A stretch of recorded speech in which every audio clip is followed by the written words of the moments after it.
Hi everyone, welcome to Wright Brothers.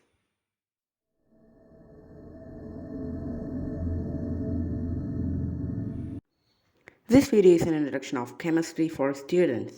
All the substances in the universe are made as a combination of all 118 elements in the periodic table. Some of them are man-made. Every object in the universe are the compounds of carbon. Maybe we can discuss about it later as it's a vast field of chemistry called organic chemistry.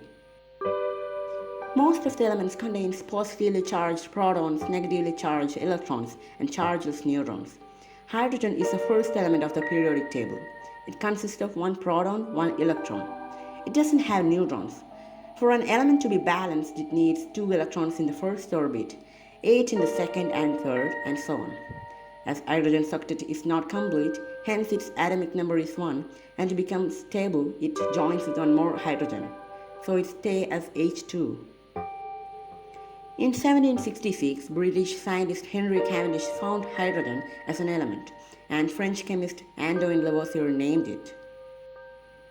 Hydrogen was formed at the time of Big Bang, which is the origin of our universe. At that time, only hydrogen and helium was there.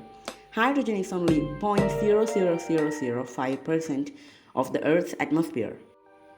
Hydrogen can be used as a good fuel as it's a combustible gas. Maybe you can use this in cars, but it has many limitations.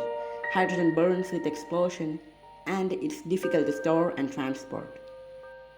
What if we can use hydrogen as a fuel? We could reduce pollutions.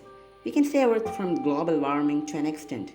But there are electric cars, which can lead to a safer future. Let's hope for a safer future. Thank you for watching. If you like this video, like, share, and hit the subscribe button and turn the notifications on. Stay tuned.